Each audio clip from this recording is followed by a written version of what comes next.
as always, to the Glesko Samuelson Foundation and the School of Social Sciences, Humanities, and Arts for funding the talk series. I'm very excited today. We have a double header. I don't know if we've ever had a double header before, and we've got another one in a few weeks. And what we're going to be talking about today is Eterna, which is a really cool, I'm a big fan of it. It's actually fairly fun citizen science game. It's certainly within the theme that we've been looking at this semester of ways that well-designed, cognitively informed interfaces can promote various public goods, like, for example, curing diseases, and Eterna is one of my favorite examples of this. And today we've got from Stanford, Rhiju, who's a professor of biochemistry and one of the creators of Eterna, and Boris Rudolfs III, who is one of the top 25 players in the world of the game. And Professor Das is going to give a talk about it, and then we're going to get a live demo. I think it's like you haven't even solved it. You wouldn't even know if it's going to work, but Boris is totally confident he's going to solve it. So we'll get a live demo of the game in action. So without further ado, welcome to our guests.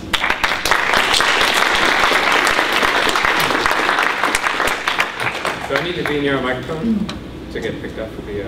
No. All right, good. I'll just talk loud. Good. So first of all, thanks to Jeff for the kind invitation to come here. It's my first time visiting the Merced campus, and I've had a real blast talking to students and faculty. Thanks for the welcome.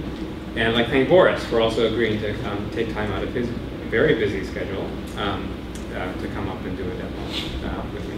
Okay, so RNA molecules are these chain-like polymers that are kind of like they form the code that forms the operating system of all living cells. Okay? So they play core roles in essentially every biological process that we know about in life. And when they when they act aberrantly, they often cause disease. So for example, the majority of neurological diseases can be traced to defects in how RNAs fold and function. For example, spinal muscular atrophy and various forms of Parkinson's can be traced to defects in how RNAs fold up and then cut and paste themselves within our brains.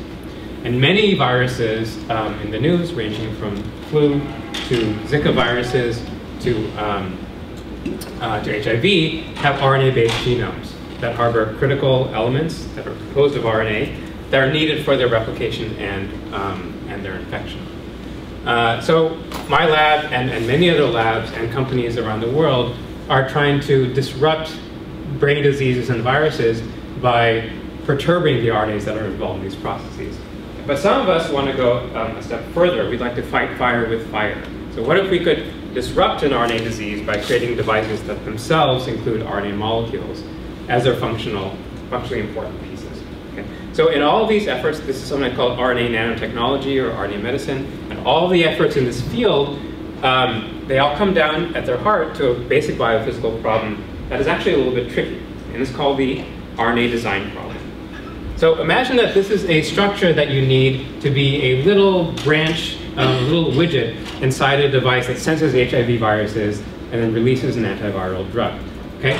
The Rna Design problem involves you choosing one of four letters, A, C, G, or U, which are the chemical components of RNA, in such a way that A's will go across from U's, C's will go across from G's. Sometimes G's can go across from U's. And that's the main rule. Okay? So that's trivial. All of us could fill in these letters in such a way so that we get these pairing rules satisfied. The thing that makes this hard, maybe more like a Sudoku puzzle or a crossword puzzle, is you've got to put these A's, U's, C's, and G's in such a way that an A over here won't prefer to mispair with a U over here to produce an alternative flow. Okay? So this problem, although it's been solved computationally for 15 to 20 years, when we started to get into this field a few years back, we realized that in practice, the problem was a disaster. Okay? So I'd like to illustrate that with a little quiz here. I'm showing you here two sequences of these A's, C's, G's, and U's that have been designed to fold into the same structure. So this is these are three RNA Watson crick helices. Here are these nucleotides that are sticking out, and you've got to get the RNA to fold into this structure and nothing else. Okay, and I'm going to offer this as a kind of a quiz. I'm going to ask you in a couple minutes okay, so what we know is that one of these sequences folds up correctly based on experiments that I'll show you, and one of them does not. I'm going to ask you to guess which one folds up correctly. So while you're thinking about it, and actually the people who know least about RNA tend to do best in this problem, so I'm going to ask you all to vote and humor me.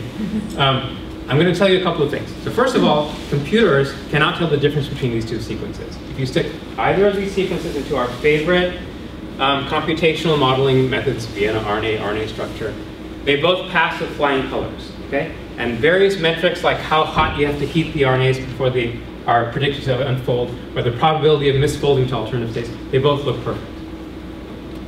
And yet, they're different, okay? So the one in here on the left, for example, has all U's inside these unpaired regions, which might be the right answer, or it might be the wrong answer. Whereas the one on the right is much more, for example, diverse in these unpaired regions. So humor me, vote for one of these. Who of you thinks that the one on the left folds up correctly into the design structure? And who thinks the one on the right folds up correctly?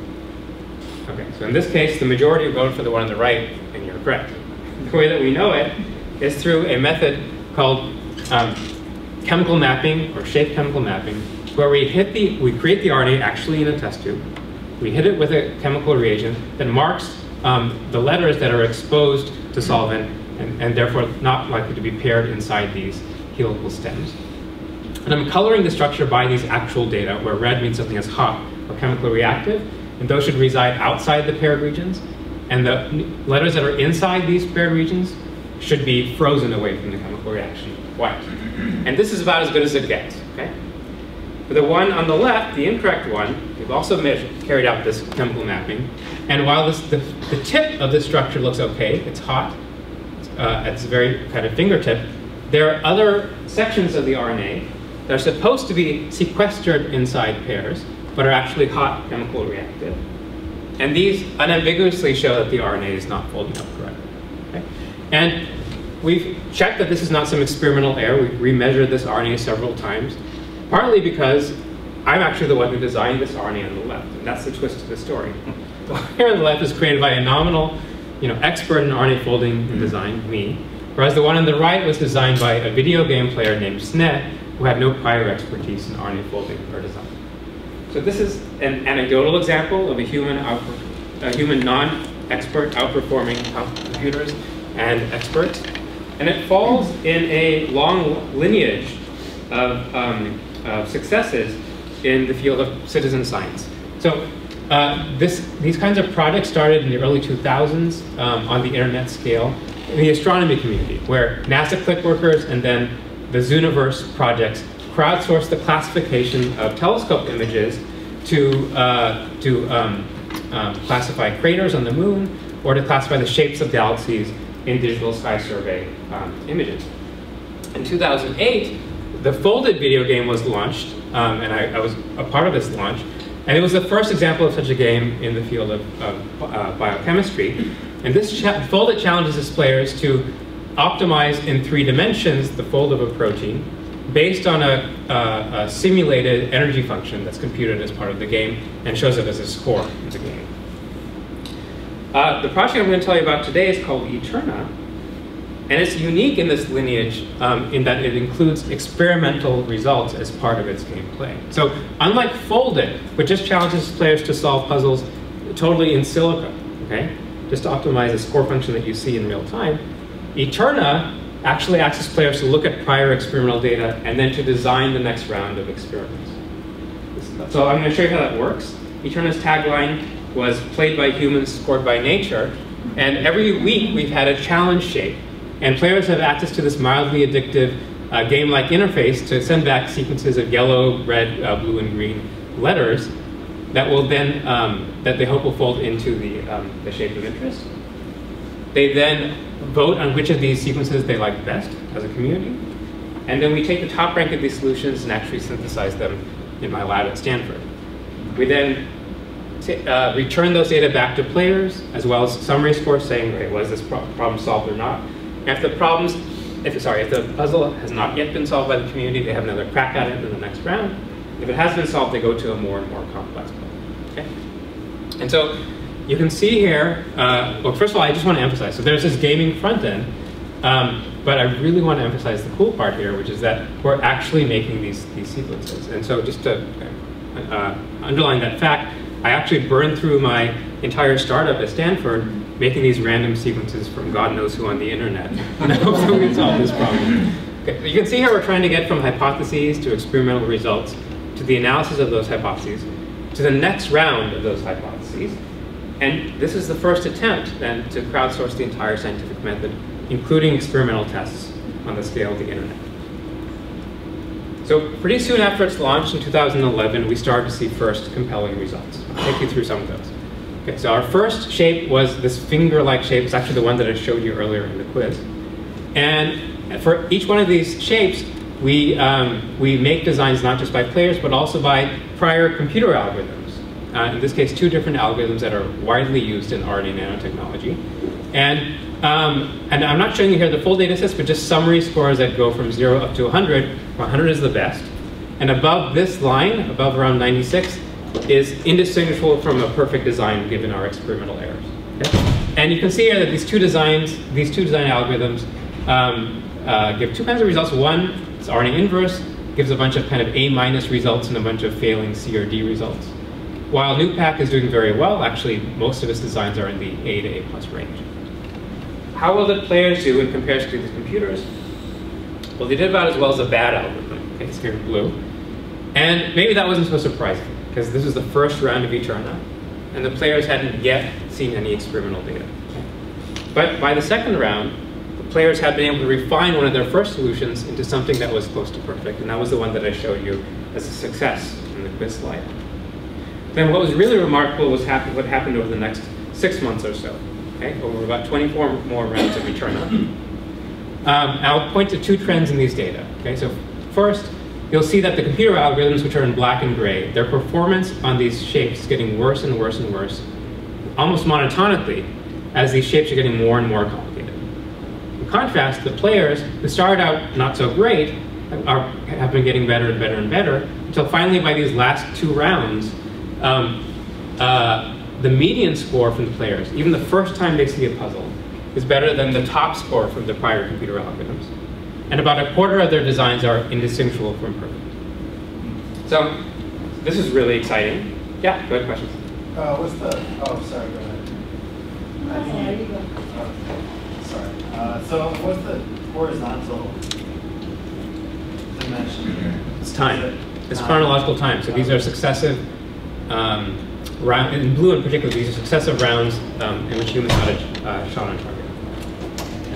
So one question is this outsourcing the performance based on the community performance, or is it like one smart individual that like shines out, that they know what they're doing? Like how is it individual based or community based? We know that there's, I can show you more of that later. There are certain individuals who have dominated the top rankings here, but no single person. I'll show you some examples of some of those folks later. You'll also hear from, you can actually hear from, actually Boris, you just want to comment on it? Is you're part of this? No, I'm hardly a part of that.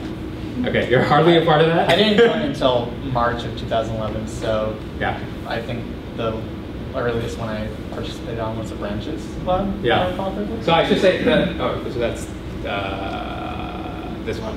Yeah. Yeah. Okay. So we were all curious about this kinds of questions.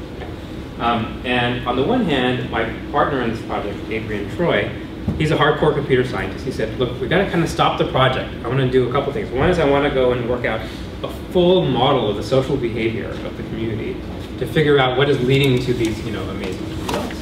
And he also wanted to go into deep learning and neural networks in 2011, 2012, to go and figure out what the players are doing. Right? That was the main question. Like, how could you create an automated algorithm that would recover what the players are doing? But then we both looked at each other and said, wait a minute, why are we going to plan all that stuff out when we could just ask the players? And if you looked at the chat and the forums in the game, they're extremely active. You would see players just saying exactly what they're doing to go and get the best designs, and telling each other, in a way of forming social capital, how to win at the game. Okay, so it really did seem like a community effort. And let me give you a sense of what they were talking about. So this is an example of a strategy that we saw in the chat from a player named Eli Fisker. So let me read it to you and then I'll interpret it. All GC pairs in the multi-loop junctions have to turn in the same direction.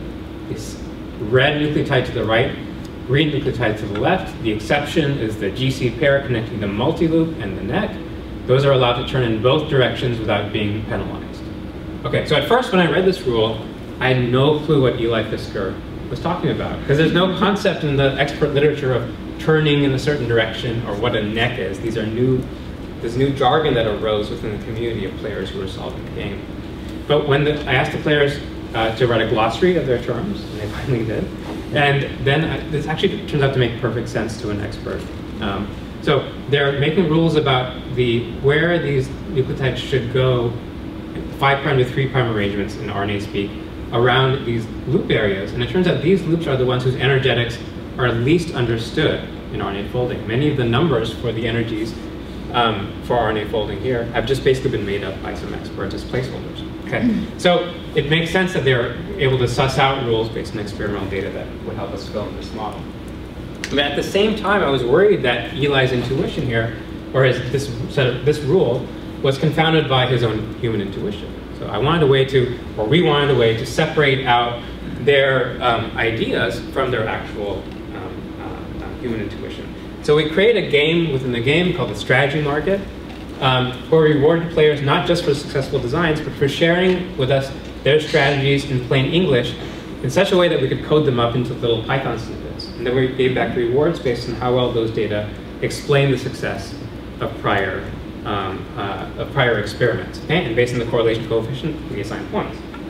After gaining a critical mass of about 40 of these rules then, we carried out very simple machine learning, just a lasso regression, to figure out what linear combination of these rules might best explain prior data. And then we developed a very simple Monte Carlo trial and error algorithm that instead of optimizing our original computational physical model, we optimized this new score that was an attempt to distill the collective intuition of all of these folks. Okay? And we did this just for two reasons. One is that we wanted to understand that these were the rules that work independent of the players themselves. And also, we were hoping to get an algorithm that we could share with other labs so that they wouldn't have to necessarily interact with players or set up their puzzles within Eterna. So let me show you how well that EteRNABot did. Okay, so first, here's a new shape. Okay, no one had seen it before. These are the results of the two prior computer algorithms in black and gray. In blue here are the results of players who also were allowed one shot at trying to solve the puzzle. Usually they're doing better than the prior computer algorithms. And here's the result of EteRNABot. You can see it's bridging the gap between the prior methods and the players themselves. And this kind of result then was repeated over 9 independent puzzles. Okay? In most of these cases, the EteRNABot is really bridging the gap between the prior bots and the humans. And in all the cases, the top score from EteRNABot exceeded the top score from prior algorithms. So this is super exciting to us. Our attempt to distill the collective intuition of, in this case, tens of thousands of folks on the internet succeeded. And we think it's because they were learning from actual experiments and developing these rules together as a community. So at this point, I'd run out of funding, and I said, okay, mission accomplished, let's sunset the project. But the players, as well as a funding agency, stepped in and said, maybe we should continue the project. There might be something more interesting going on. And I was particularly excited because I was seeing chat and forum posts like this. This is from El Rapi, who says, I like the idea of shapes and constraints that help us discover where the model does not work. And so what was fascinating here is that El Rapi was submitting designs that were composed primarily of 2 of the letters of the RNA alphabet, not all 4, with the prediction that these RNAs would misfold when we would make them, even though they look great in our existing computational models. He wanted to find the edge cases that would falsify our model and help us improve it. Then there were players like Ding. So he or she were saying, oh, all your structures they're too easy for us to solve. Like, you should give us some harder puzzles. And so Ding was proposing these pinwheel-like or snowflake-like shape, which are actually impossible to solve with any prior computational methods, even in silico, okay? Even as just a pure computational problem. But players were able to find solutions that they wanted tested. And then there were players who were going to, I think, a really cool extreme. Nando888 was making blog posts on Eterna, designing machines that would not just fold into specific structures, but they would change their structure depending on whether they sensed disease-related RNAs, and then express that result as changes in gene expression. So these are real nano machines that are being proposed by Eterna players. And I would have loved to see if these RNAs folded or misfolded or switched structures in the way that their players designed. But at that time, which is around 2013, it was impossible to do it. I didn't have the scores of any of these RNAs. And so we had an issue. And it was actually a kind of original sin in the project. Okay, so at that time we had about 80,000 registered players. 6,000 folks had played enough to earn the privilege of sending us sequences that we might make. Okay? We're getting about 1,000 designs per week for our lab challenges. We were only able to make 8 of them per week. Okay? And so this is actually causing a huge amount of political problems in the project, where people were leaving. They're saying the voting is a popularity contest, leaving Eterna. There are folks saying, you guys should change this, it should not be a democracy, we should elect a senate, you know, of top players to go and pick out the right ones for synthesis. There are some players saying we should have a random lottery. There are some folks who are saying that we should have like a major league of players and a minor league of players. Okay, so there were a lot of proposals, and I mean, you know, it was basically an impossible problem. This is like the or problem of political science. We have lots of people and very few experimental resources. You know, it's like impossible, right? But, you know, being in the Bay Area, I'm surrounded by techno-utopians who think there's a technological solution to every political problem. And in this case, there was. Okay? So some of you may or may not know this, but around that time, it started to become possible to send companies text files with tens of thousands of sequences. And a week later, they would ship you a glass slide or a test tube that had all those sequences synthesized into DNA or RNA. It's like magic, right? And also around the same time, there was a technology that was released called next generation sequencing that has now just totally transformed biology. Every lab does it now. And we realized there was a way to take these technologies and to make essentially every sequence that a top player would type into the game, transcribe it into RNA in a pool of designs with other players' RNAs, and then to hack this kind of sequencing platform to read out this chemical mapping readout. I'm not going to go into all the details, but it became possible to take everything a player was typing into the game and to make all of it. And so at that time, we started to release these data back to players on a previously unimaginable scale. And we realized, well, maybe this might be a kind of a waste of the now massive experimental throughput if it's us designing the lab challenges. So we changed the gameplay again. We now started rewarding players not just for solving designs or for sending us hypotheses or sending us possible rules. We actually challenged them to come up with complex scientific hypotheses that they might be able to test through their own design puzzles in the game. Okay? And then the top ranked of those projects would then assign slots in this new massively parallel experimental pipeline. And those players could recruit other players to then create designs that would be synthesized. So all these two steps are I've already shown you. They're basically occurring already. We went one step further where we decided to reward players based on writing up what they're doing into small micro publications. Okay? So this sounds like, for those of you who are graduate students, which I guess is many of you, you might know how tedious it is to try to write a paper. But here, look, it's not so bad, because we're asking players, they already have a title, an introduction, a method section, and a results section already populated within the platform as their entry fee for being a part of Eterna. So we asked players to then write a conclusion, and they got back points, and then a chance to go back into the pipeline. And that's all you need to complete this micro publication. And we released this in 2014, and players went basically bananas. Okay, so then some players started to go and try to figure out the folds of all human transfer RNAs, okay, in an effort with the hypothesis that some of these RNAs are misfolded in human bodies. And they actually teamed up with researchers at UCSC, Santa Cruz, to go and carry out this project. There were folks who were just following their bliss. They said, I can make this kind of crazy shape, a zigzag or a zag-zag shape in Eterna. I want to see if it actually can be created in a test tube. And then there were folks who were creating molecular parts for molecular motors, like these frog legs and so forth. This is for creating a new muscle motor. And these were going to be pieces for nanotechnology machines that would actually move in 3 dimensions. And we actually started to make some of these, and they fold up as they were designed to. But all in all, we synthesized 40,000 sequences from nearly 400 projects, all of which were devised by players themselves, none of which were devised by me or an expert lab. So our goal for the last year and a half or so has been to now take these projects and help players turn them from online sort of micro publications, little tiny write-ups, and collate them into publications that we send out for peer review. Because we did a back of the envelope calculation. If you add up all the number of experiments and hypothesis testing that's been going on in Eterna just over a span of 2 years, It's basically about the same amount of exploration that's going on in the field as a whole altogether, because there's maybe like a dozen expert labs that are working on RNA folding and design. So over the last couple of years, I've been recruiting folks, including Boris, to start writing up their work into papers for peer review. We just had our first success earlier this year, where this is a paper where the two lead authors are have written principles for predicting secondary structure design difficulty. It was published in the main research journal in our field, Journal of Molecular Biology, in their special issue on RNA folding and design. And it was a very easy paper. The reviews were glowing. It was accepted immediately. But we ran into trouble right the date before it was supposed to be published. I got a email from a journalist and then also one from the journal saying the paper wouldn't be published.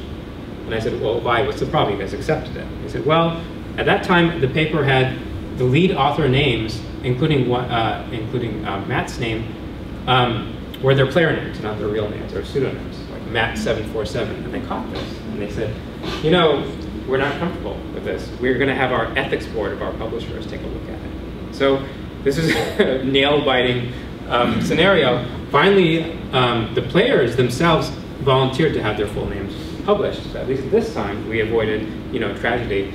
But as I'll show you in a second, there are other cases where I think this is going to rise up again as a problem. All right. So then I'm about to end. I just want to show you what's been happening over the last year or so, where we've gone from asking players to design RNAs that form specific interesting structures to forming RNAs that might carry out very interesting functions eventually for biomedical applications. So the core thing that many of us are trying to create in RNA nanotechnology it's basically the core of all electronic computers are switches, and the core of all functional RNA machines and computers will also be RNA switches. And for about 15 years, there have been labs who have been trying to design RNAs that will fold into one secondary structure just when they're synthesized, but then will respond to small molecules, so-called ligands like caffeine or cocaine or dopamine. And when they see those molecules, they'll change their secondary structure and then create a little doodad that will recruit a machine to go express the RNA. These are called riboswitches or RNA switches.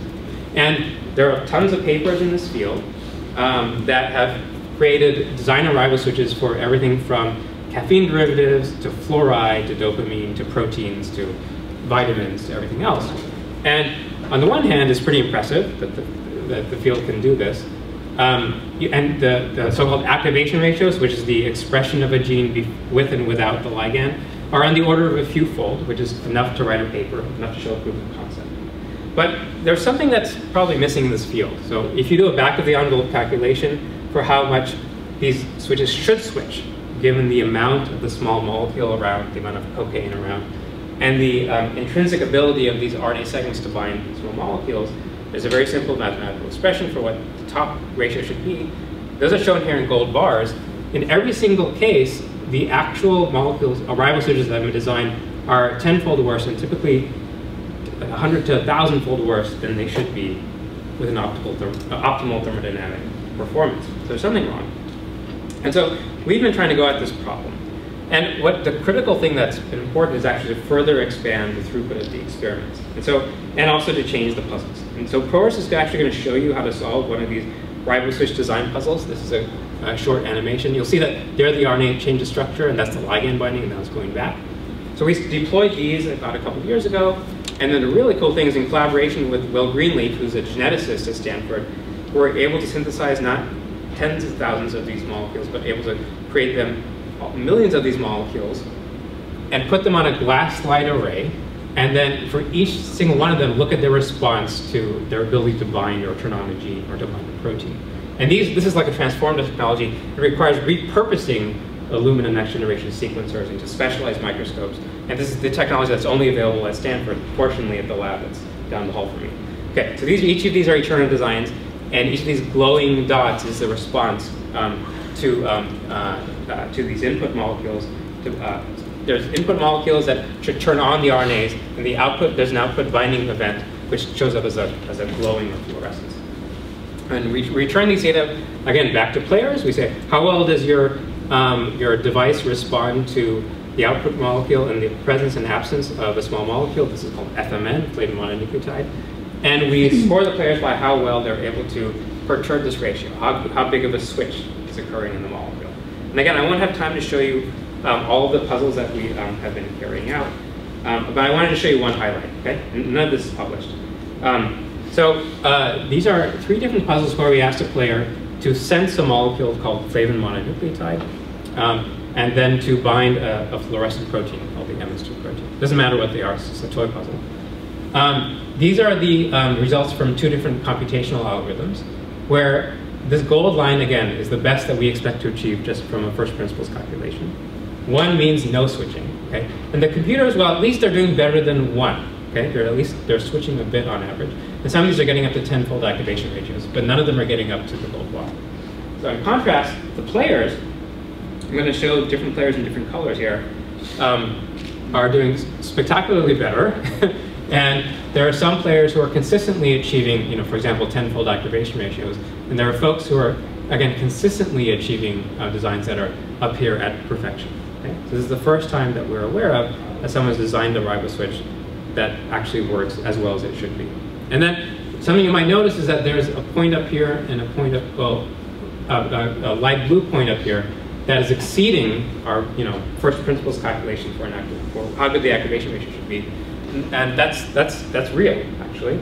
This player found a hack where he or she introduced 2 special binding sequences for a small molecule, whereas our calculation assumed there was 1. And they were able to put them in such a way so that they got double the amount of kind of mojo for binding a ligand. And if that seems obvious in retrospect, that you should use 2 of these sensor sequences instead of 1, I should point out that this has never been tried before in the RNA nanotechnology literature, okay? Like, it's such a simple idea that hasn't been tested. I should also say that that person also produced some of the worst designs in these rounds as well. Okay. There's another twist here, which is the identity of this person. I can't reveal who it is, but it turns out this person is considered one of the founders of the nanotechnology field.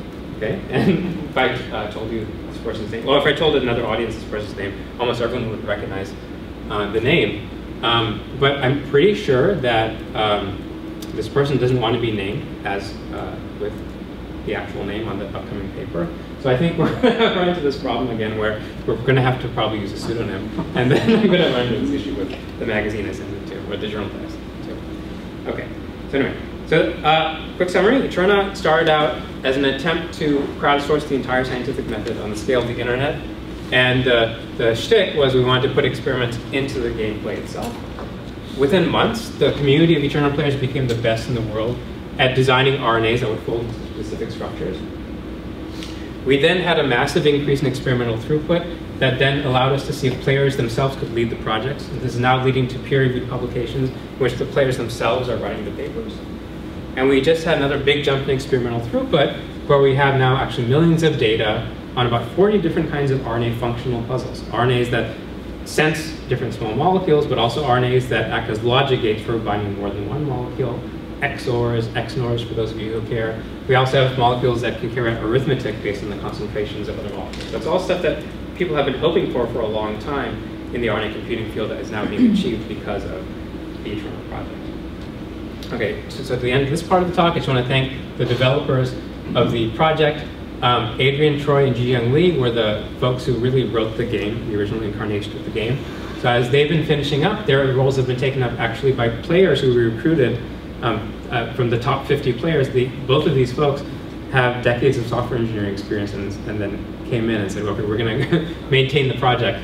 Ann Cladewang and Johan Andreasen are pushing forward in the experimental measurements. And then my collaborators are Will Greenleaf and Song Yoon, and these are our funding agencies. And lastly, I'd like to thank the players themselves who are providing the hypotheses that we're testing. And here in particular is, I think this is Boris's icon in timeline. Okay, so that's it for me.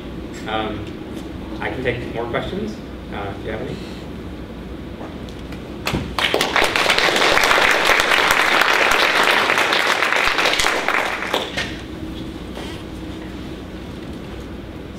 So, apparently I haven't solved this puzzle, and it could take anywhere between 2 minutes and 6 hours, so let's in particular, this is a switch puzzle, as Dr. Doss elaborate upon at the end of this presentation.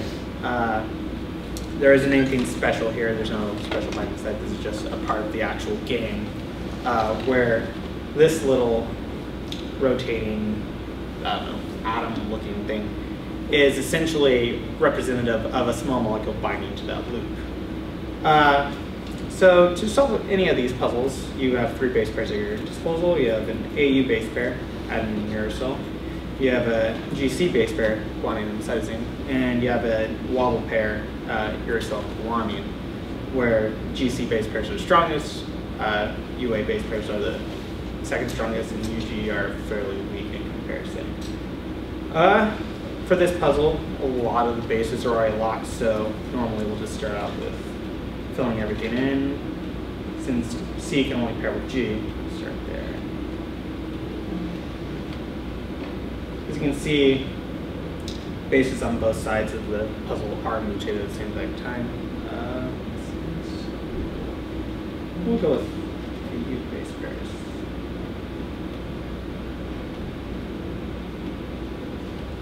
Right now I'm just filling in the base pairs of the puzzle. Ideally, Get the sound up. Here, go ahead and keep on.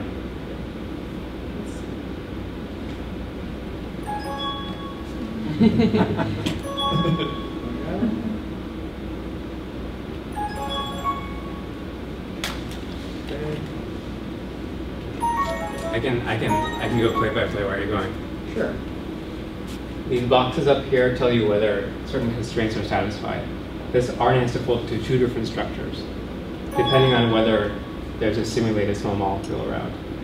And so Boris has already solved the right-hand side of the puzzle, that this RNA is guaranteed to fold to this shape when this ligand is present. So now he's doing some fine-tuning on the left-hand side, which you'll probably get in like 1 move. What was that large shape adjustment you clicked on the leaf? Oh, Yeah. this? Yeah. So that's the natural mode. Essentially, it's how the energy model would suggest the RNA would fold into.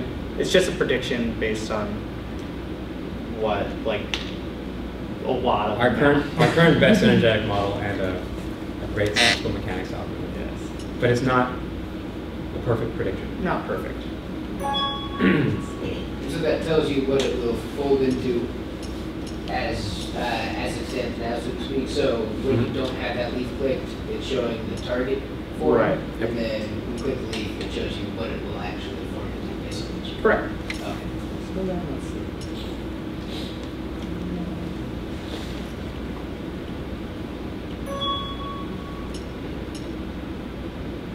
It's very weird, the total free energy that's shown on this.